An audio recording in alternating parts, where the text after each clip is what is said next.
మీరు మీ అభిమాన shows and serials TV కన్నా ముందు ఈటీవీ విన్ యాప్ లో చూడండి.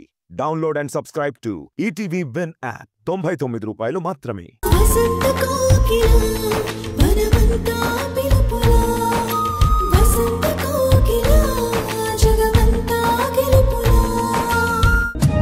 పెళ్లి చూపులేని ప్రతిసారి వచ్చినవాడి ఫోటో తన ఫోటో పక్కపక్కన పెట్టుకుని వీడే నా మొగుడు, వీడితోనే నా జీవితం అని సంతోషపడటం, ఆ ఆశ అడియాసగా మారిపోవడం ఎంత బాధగా ఉంటుందో నీకేం తెలుసు? బాధపడితే సరిపోదు కృష్ణకుమార్ గారు. బాబుల దగ్గర డబ్బులు కూడా దండిగా ఉండాలి, లేదంటే ఆడదాని బతుకు దండగైపోతుంది.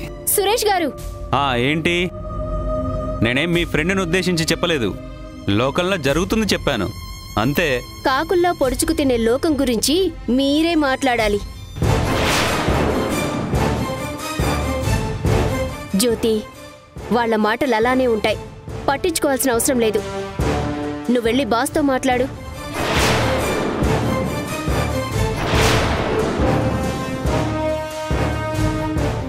మనిషి అన్నాక కొద్దిగా బుద్ధి జ్ఞానం ఉండాలి. నెల నెల జీతం తీసుకుంటున్నందుకు కామన్ సెన్స్ ఉండాలి. ఆఫీస్ మొత్తం నీట్గా ఉండాలి, అడగకుండానే టీ తీసుకురావాలని ఎన్నిసార్లు చెప్పాను నీకు? Sorry sir. చదువు లేకపోయినా సారీలు నేర్చుకొని ఉద్యోగాలు సంపాదిస్తారు. ఆ తర్వాత అదే సారీ చెప్పుకుంటూ శాలరీలు తీసుకుంటారు. ప్రతి ఒక్కరికి ఇదే అలవాటైపోయింది. ఇంకెప్పుడు తప్పు జరగకుండా చూసుకుంటాను సార్. ఈ ఒక్కసారికి క్షమించండి. ఇలా ఇంకెన్నిసార్లు ఒక్కసార్లు అవుతాయో నేను చూస్తాను. అరే,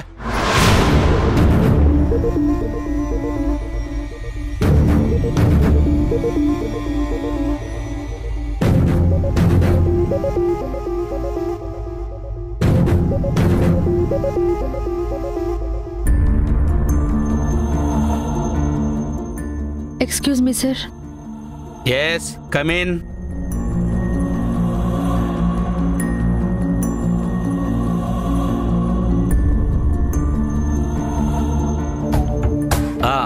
ప్రాజెక్ట్ ఫైల్ కంప్లీట్ అయిందా? అయిపోయింది సార్.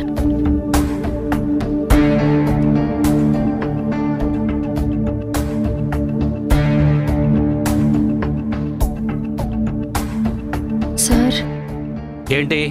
నాకు ఏంటి నీకు? సాయంత్రం 1 గంట ఎర్లీగా ఇంటికి వెళ్ళడానికి పర్మిషన్ కావాలి. ఏంటి పర్మిషనా? అంటే మళ్ళీ పెళ్లి చూపులా? చూడు జ్యోతి, ప్రతిసారి ఇలా పెళ్లి చూపులని పర్మిషన్ తీసుకుంటే కుదరదు. ఈ నెలలో పర్మిషన్ అడగడం ఇది 3వ సారి. నెలకి 3 సార్లు చెప్పున సంవత్సరానికి 36 సార్లు పెళ్లి చూపులని పర్మిషన్ తీసుకున్నావు. నీకు పెళ్ళెప్పుడవుతుందో తెలియదు కానీ ఆఫీసులో పని మొత్తం పెండింగ్లో పడిపోతుంది. లేదు సార్, ఓవర్ టైం చేసి ఫినిష్ చేస్తాను. ఈ ఒక్కసారికి పర్మిషన్ ఇవ్వండి. ఇంతకు ముందు 2 సార్లు కూడా ఇలానే ఒక్కసారి అన్నావు. 3 సార్లు చేశావు. అయినా వచ్చే పెళ్లి కొడుకులకు ఉద్యోగాలు ఉండవా? వచ్చేదేదో వర్కింగ్ డేస్లోనే రావాలా? వాళ్ళ మొహానికి ఆదివారాలు కనిపించవా? లేక నీకు కలిసి రావా?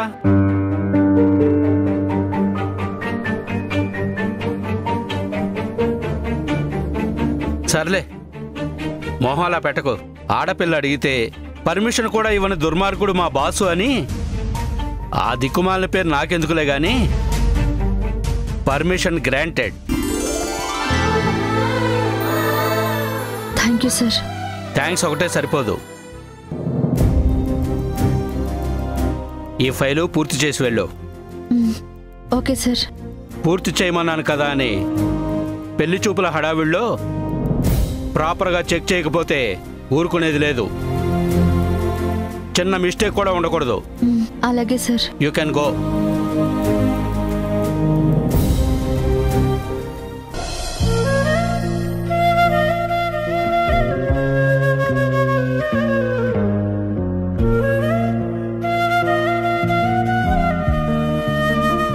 జ్యోతిమోహన్ చూస్తుంటే బాసు బానే కోటింగ్ ఇచ్చినట్టున్నాడు.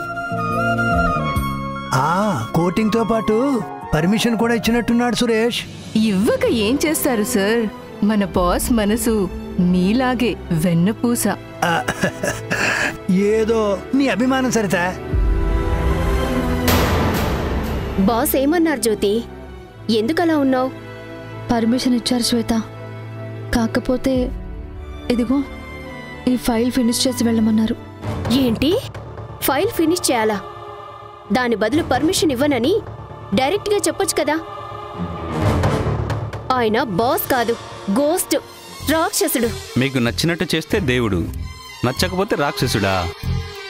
ఇదేం పద్ధతి శ్వేత? జీతం తీసుకునేటప్పుడు ఏ నొప్పి ఉండదు, అదే పనెక్కువైనప్పుడు మాత్రం రకరకాల తిట్లు, శాపనార్థాలు.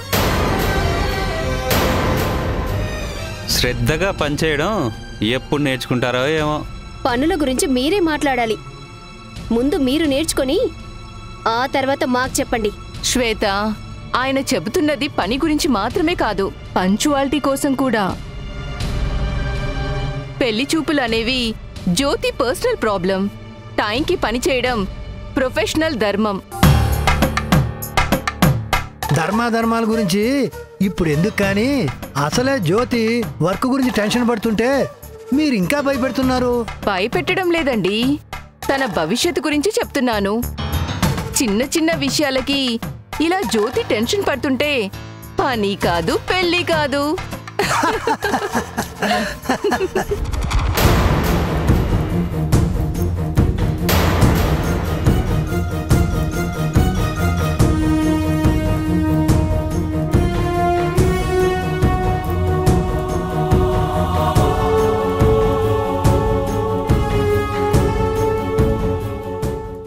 జ్యోతి, చేసినంత వరకు చాలు కానీ ఆ ఫైల్ నాకిచ్చి నువ్వు బయలుదేరు. పెళ్లి వాళ్ళొచ్చే టైం అవుతుంది కదా. ఓకే, కాస్త జాగ్రత్తగా చెక్ చేయి. నేను చూసుకుంటాను కదా, డోంట్ వరీ. థ్యాంక్స్ శ్వేత. నీ మొహం, ఈ మాత్రం దానికి థ్యాంక్స్ చెప్పాలా? నువ్వు క్షేమంగా వెళ్ళి గుడ్ న్యూస్ తోరా. సరే, బాయ్. బాయ్.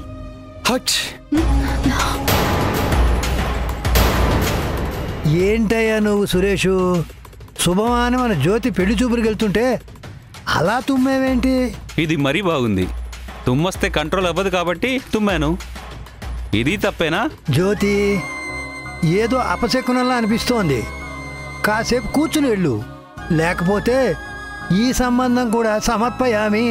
జ్యోతి మేడం, మనుషులు తుమ్ములు పట్టించుకోవాలి గాని మన ఆఫీసులో వాళ్ళవి కాదు. మీరు వెళ్ళండి. హే దానయ్య, ఏంట్రా మాటలు? అది మీరు మనుషులు కాదు దేవుళ్ళని చెప్తున్నాను సార్. అది కూడా తప్పేనా? ఓహో, దేవుళ్ళన్నావా? నేనేదో అనుకున్నాను. వెళ్ళండి, మీరు వెళ్ళండి అమ్మా.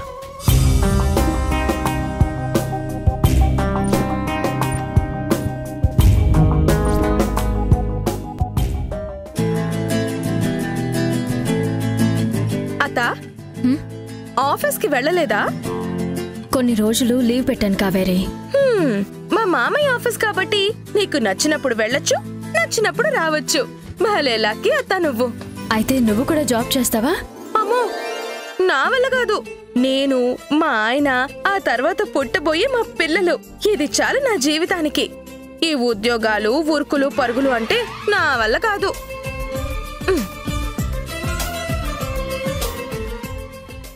సిటీ శివార్లో దారుణం. ఒక మహిళపై గుర్తు తెలియని వ్యక్తులు అత్యంత దారుణంగా అత్యాచారం చేసి చంపేశారు.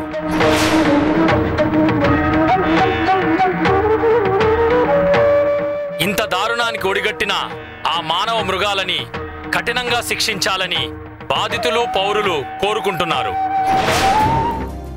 ఏంటత్తా ఈ దారుణం? ఆ వెధవల్ని నడి రోడ్లో నిలబెట్టి ఉరి తీసేయాలి. అయినా సరిపోదు కావేరి, ఇలాంటి వాళ్ళ వల్లే ఆడదానికి సేఫ్టీ లేకుండా పోతుంది. అయినా ఆ అమ్మాయి అయినా జాగ్రత్తగా ఉండాల్సింది. ఒంటరిగా కాకుండా ఎవరినైనా తోడు తీసుకెళ్ళుంటే ఇంత ఘోరం జరుగుండకపోయేది. ఇలా జరుగుతుందని పాపం తను మాత్రం కలగంటుందా? నిజమే అత్త, పాపం తన జీవితం నాశనమైపోయింది. పెళ్ళై ఉంటే గనక భర్త వదిలేస్తాడు. శీలం పోయిన ఆ అమ్మాయి ఇక బ్రతికి అనవసరం. ఏంటి కావేరి అలా మాట్లాడుతున్నావు? ఆ అమ్మాయి జీవితం అన్యాయం అయిపోతే జాలి చూపించాల్సింది పోయి బ్రతకడం అనవసరం అంటావేంటి? అవునత్తా, శీలం పోయిన ఆడదాన్ని భర్తే కాదు సమాజం కూడా ఎంగిలి మెతుకులా చూస్తుంది. నలుగురు 4 రకాలుగా కామెంట్లు చేస్తుంటారు. ఆ మాటలు అవమానాలు భరించడం కన్నా చావడం మేలు అంటున్నాను. తప్పు కావేరి, అలా మాట్లాడకూడదు. ఆ వెధవలు చేస్తున్న తప్పుకి చట్టం ఖచ్చితంగా శిక్షిస్తుంది. అమ్మాయి బ్రతుకు అన్యాయమైనా ధైర్యంగా బ్రతకాలి తప్ప ఏదో తప్పు చేసినట్టు తనెందుకు చనిపోవాలి? నీ ఆలోచన కరెక్ట్ కాదు. ఎందుకు కాదత్తా? ఆడదానికి శీలం పోయిన తరువాత ప్రాణం ఉంటే ఎంత పోతే ఎంత? నాకే గనక అలాంటిది జరుగుంటే మరుక్షణం చచ్చిపోయి ఉండేదాన్ని. ఎందుకంటే నా దృష్టిలో ఆడదానికి శీలమే గౌరవం. కావేరి, నీ అభిప్రాయం కరెక్ట్ కాదు. శీలం అంటే శరీరానికి సంబంధించింది కాదు, మనసుకి క్యారెక్టర్కి సంబంధించింది. సమాజంలో గౌరవంగా బ్రతకడానికి ధైర్యం మంచితనం ఉంటే చాలు. నేను ఒప్పుకోనత్తా. శీలం అంటే శరీరానికి సంబంధించింది. ఒక ఆడదాని విలువని పరువుని కాపాడేది అదొక్కటే. అయినా శీలం పోయిన ఆడదాన్ని సమాజం గౌరవిస్తుందని నేననుకోను. పెళ్లి చేసుకొని భర్తకి మాత్రమే దక్కాల్సిన దాన్ని దూరం చేసుకున్న తరువాత బ్రతకడం దండగా. మగాడు ఎలా ఉన్నా పర్లేదు కానీ ఆడది మాత్రం తన జీవితంలో ఒక్కడినే ప్రేమించాలి, ఒక్కడినే పెళ్లి చేసుకోవాలి. పెళ్లి చేసుకున్న వాడితోనే సంసారం చెయ్యాలి. కావేరి, ఈ టాపిక్ ఇక్కడితో వదిలే. ఎందుకు వదిలేస్తానత్తా? నా అభిప్రాయం తప్పని అన్నప్పుడు అదే నిజమని నిరూపించడానికి నేను మాట్లాడాలి. భార్య సర్వస్వం భర్తకి మాత్రమే సొంతం.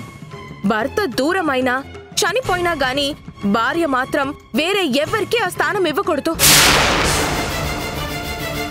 ఒకసారి పెళ్లైన ఆడదాన్ని ఎవడో వచ్చి తెలిసి ముట్టుకున్నా తెలియక పట్టుకున్నా అది ఆడ మగ ఇద్దరి తప్పే. అలాంటి బ్రతుకు బ్రతికే కంటే చావడమే మేలు. ఇంకా చాలా ఆపు కావేరి.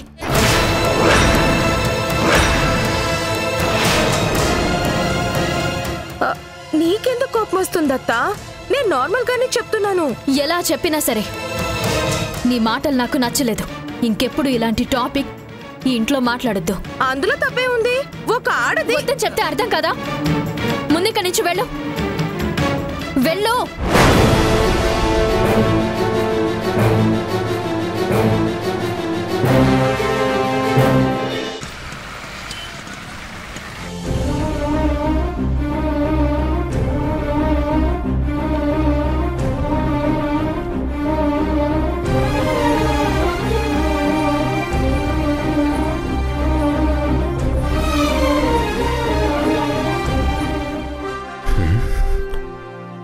ఇదేంటి సంధ్య ఒక్కతే పనులు చేసుకుంటుంది?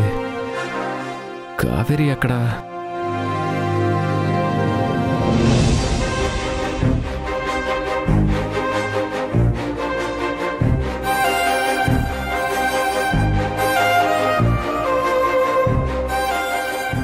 కావేరి, సంధ్య ఒక్కతే పనులు చేసుకుంటుంటే నువ్వు ఫోన్ చూస్తూ టైంపాస్ చేసుకుంటున్నావా? వెళ్ళి తనకి హెల్ప్ చేయొచ్చు కదా. నేనేం కావాలని ఖాళీగా కూర్చోలేదు. చేయడానికి సిద్ధంగా ఉన్నా వద్దని పంపించేసింది కాబట్టి వచ్చేసాను. అంటే నీకు పనులు చెప్పడం ఎందుకని వద్దందేమో. అయినా సరే మర్యాద కొద్దీ నువ్వు చెయ్యాలి కదా. నేనెంత మర్యాద ఇచ్చినా సరే తీసుకోకుండా కోపంగా మాట్లాడితే అక్కడ ఎలా ఉండాలి? ఏం హెల్ప్ చేయాలి? ఏంటి, సంధ్య కోప్పడిందా? అవును. ఈ విషయంలో అబద్ధం చెప్పాల్సిన అవసరం ఏముంది? ఏ కారణం లేకుండా సంధ్య కోప్పడదు. నువ్వేం చేసావు? అంటే నేనే తప్పు చేశాను తప్ప అత్త కోపడ్డంలో తప్పేం లేదంటున్నారా? అలా అనటం లేదు. తన కోపానికి కారణం ఏంటి అని అడుగుతున్నాను. టీవీలో ఒక అమ్మాయిని కొంతమంది రేప్ చేశారని వార్త వచ్చింది. దాన్ని చూసి ఇద్దరి మధ్య డిస్కషన్ స్టార్ట్ అయింది.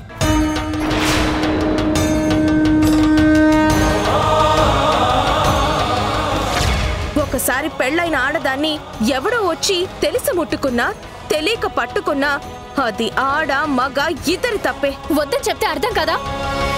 ముందుక నుంచి వెళ్ళు. ఆడదాని శీలం గురించి నా అభిప్రాయం చెప్పాను. నా మాటలు ఎలా అర్థమయ్యాయో ఏంటో అత్తకి మాత్రం చాలా కోపం వచ్చింది. ఆ కోపాన్ని చూస్తే ఈ ఇంట్లో నాకు నచ్చింది మాట్లాడే అర్హత కూడా లేదనిపించింది. ఎందుకు లేదు? ఈ ఇంట్లో అందరికన్నా ఎక్కువ మాట్లాడేది నువ్వే. ఎవరూ ఎప్పుడూ వద్దని చెప్పలేదు కదా. మరి అత్తకెందుకు అంత కోపం వచ్చింది? నీ అభిప్రాయం కరెక్ట్ కాదన్న ఉద్దేశంతో కోపడిందేమో. కరెక్ట్ కాదంటే నార్మల్ గా చెప్పొచ్చు కదా, దానికి కోపడ్డం ఎందుకు? ఒక్కోసారి మనసులో ఏం లేకపోయినా మాటల్లో ఉండే పదునైన పదాలు ఎదుటి వాళ్ళని గాయపరుస్తాయి. సంధ్య విషయంలో అదే జరిగిందనుకుంటా. సంధ్య ఇలాంటి విషయాల్లో చాలా సెన్సిటివ్గా ఉంటుంది. నేనేదో జనరల్ గా టీవీలో వచ్చిన వార్త గురించి మాట్లాడిన తప్ప అత్తని కామెంట్ చేయలేదు. అయినా మీరేంటి, అత్త తిట్టిందని నేను హర్ట్ అయితే నన్ను ఓదార్చకుండా నా మాటల వల్ల అత్త బాధపడిందంటున్నారు. నా మాటకి నా మనసుకి మీరు అస్సలు విలువివ్వడం లేదు. సినిమాకి వెళ్ళినప్పుడు కూడా మీరు ఇలాగే చేశారు. ఈ రోజు కూడా అదే రిపీట్ చేస్తున్నారు. పెళ్ళైన తర్వాత మీరు ఎలా ఉంటారని ఊహించానో కొంచెం కూడా అలా లేరు. ఇదే నీ ప్రాబ్లం కావేరే. ఒకరిని మనం ఇష్టపడినప్పుడు వాళ్ళు ఎలా ఉన్నా అర్థం చేసుకోవాలి, అంతేకాని మారిపోవాలి, మన చుట్టూ తిరగాలి అని ఎక్స్పెక్ట్ చేయకూడదు. మీకు నచ్చినట్టు నేను ఉండాలి, మీరు చెప్పినట్టు నేను వినాలి, కానీ నేను మాత్రం మీ నుండి ఏం ఎక్స్పెక్ట్ చేయకూడదు. అంతే కదా మీరు చెప్తున్నది? నేనేం చెప్పినా ఎందుకు అపార్థం చేసుకుంటావు? ఇలా అయితే మన కాపురం మొత్తం గొడవలు సమస్యలే ఉంటాయి. అలా ఉండకూడదంటే మీరు నాకే విలువ ఇవ్వాలి. తప్పైనా ఒప్పైనా నాకే సపోర్ట్ చేయాలి. నేను మంచికి సపోర్ట్ చేస్తాను, మనుషులకు కాదు. అంటే నేను మంచిదాన్ని కాదా, చెడ్డదన్నా? నన్నంత మాట అంటారా?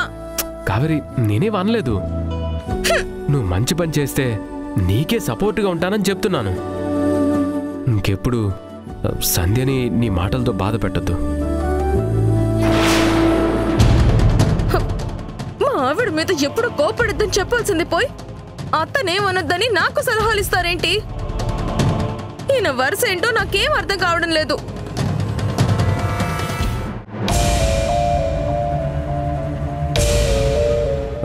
సంధ్య, ఐఎమ్ సారీ. సారీనా? దేనికి? కావేరి నీతో మాట్లాడిందంతా చెప్పింది. తనన్న మాటలకి నువ్వెంత బాధపడి ఉంటావో నాకు తెలుసు. అందుకే తన తరపున నేను సారీ చెప్తున్నాను. కావేరి నన్ను ఉద్దేశించి మాట్లాడిందని నేను అనుకోవడం లేదు. న్యూస్ చూసి తనకు అనిపించింది చెప్పింది. కాకపోతే ఒక ఆడదానికి అన్యాయం జరిగినప్పుడు తను మాట్లాడిన తీరు నాకు నచ్చక నేను తన మీద కోపడ్డాను. దానికి నేనే సారీ చెప్పాలి. ఎంతో పెద్ద మాట పడితేనో పెద్ద తప్పు చేస్తేనో తప్ప నీకు సాధారణంగా కోపం రాదు. స్టార్ట్ చేసింది కావేరినే కాబట్టి నువ్వు సారీ చెప్పాల్సిన అవసరం లేదు సంధ్య. చిన్న చిన్న విషయాలకి కావేరికి చాలా కోపం వస్తుంది. కొంచెం కూడా ఆలోచించకుండా నోటికొచ్చినట్టు ఏదేదో మాట్లాడుతుంది. చిన్నపిల్ల కదా, పాపం ఎలా మాట్లాడాలో తెలియక. తెలుసో తెలియకో ఈరోజు వాగింది సరే, ఇలానే మళ్ళీ ఏదో ఒక ప్రాబ్లం క్రియేట్ చేస్తూనే ఉంటుంది సంధ్య. తన వల్ల ఎవరికి ఏ సమస్య ఉండకూడదనే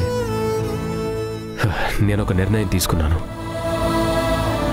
అది తప్పో ఒప్పో తెలియదు, కానీ నువ్వు ఒప్పుకోవాలి. ఆకాష్ని కూడా నువ్వే ఒప్పించాలి. సంధ్య ఎందుకు? అదేదో నువ్వే చెప్పు. ఒప్పుకోవాలో లేదో నేను ఆలోచిస్తాను. చెప్పు సూర్య, ఏ నిర్ణయం తీసుకున్నావు?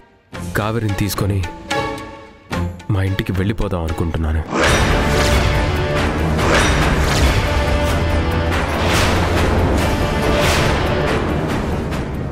ఇల్లు ఎలాగో ఖాళీగానే ఉంది కదా, అక్కడికే షిఫ్ట్ అవుతాం. వీకెండ్స్లో మనం కలుసుకుందాం. మీరుండడం వల్ల ఈ ఇల్లేమి ఇరుకైపోలేదు. అందరూ ఒకే కుటుంబంలో కలిసి ఉంటే సందడిగా ఉంటుందన్న ఆశ కొద్దీ నేను ఉండమన్నాను. ఇప్పటికీ అదే మాట చెప్తున్నాను. అది కాదు ఆకాష్, కొత్తగా పెళ్ళైంది కదా, సపరేట్గా వేరే ఇంట్లో ఉండటం బెటర్ ఏమో అనిపించి. సూర్య, పెళ్ళయ్యాక కొత్త కాపురం పెట్టడానికి మనం అన్నదమ్ములం కాదు, మన మధ్య ఆస్తి గొడవలు లేవు. మిమ్మల్ని ఇక్కడ ఉండమంటున్నది మా కోసం మాత్రమే కాదు, మీకోసం కూడా. పెళ్ళంటే ఇష్టం లేని నిన్ను నేను సంధ్య బలవంతంగా ఒప్పించాం. కావేరి నిన్ను ఇష్టపడడం వల్లే మీ ఇద్దరికీ పెళ్లి చేశాం. కావేరి పల్లెటూరు నుంచి వచ్చింది. చిన్నపిల్లల మనస్తత్వం అన్నీ తొందరగా అర్థం చేసుకోలేదు. ఇప్పుడిప్పుడే మీరిద్దరూ కలిసి కొత్త జీవితాన్ని అలవాటు చేసుకుంటున్నారు. ఒకరినొకరు ఎంత అర్థం చేసుకున్నా చిన్న చిన్న సమస్యలు వస్తూనే ఉంటాయి. వాటిని పరిష్కరించడానికో మంచి చెప్పడానికో ఎవరో ఒకరు ఉండాలి కదా. ఆ బాధ్యతని నేను సంధ్య తీసుకుంటాం. ఏం సంధ్య, నేను చెప్పింది కరెక్ట్ కదా? అవునండి. జీవితాంతం మిమ్మల్ని ఇక్కడే ఉండిపోండని చెప్పట్లేదు. ఆంటీ అంకుల్ తీర్థయాత్రలు ఫినిష్ చేసుకుని మళ్ళీ ఇక్కడికి తిరిగి వచ్చే వరకు ఇక్కడ ఉండండి చాలు. ప్లీజ్ సూర్య.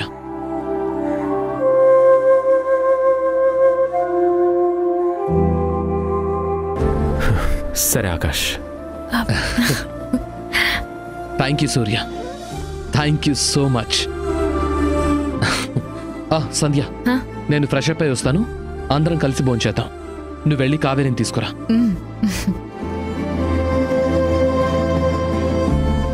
సూర్య, నా మాటే ఆయన మాటగా చెప్పారు. మీరు ఇక్కడే ఉండండి. కావేరి మాటలకి నేనెప్పుడు బాధపడను. మీరు నా గురించి ఆలోచించి కొత్త కొత్త నిర్ణయాలు తీసుకోవద్దు.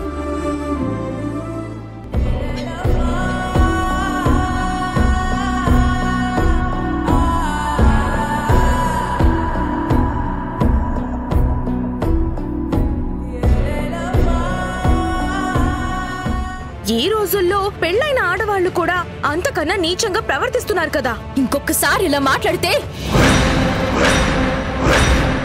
ఏంటత్తా వేలు చూపించి మాట్లాడుతున్నావు? నన్ను భయపెడుతున్నావా? నువ్వేం చేసినా సరే నేను మాట్లాడతాను. ఒక్కసారి కాదు 100 సార్లు ఇవే మాటలు అంటాను. నీ దగ్గరే కాదు, మా ఆయన దగ్గర, మామయ్య దగ్గర కనిపించిన ప్రతి ఒక్కరికి చెప్తాను. ఏం చేస్తావు? చంప పగలు కొడతాను.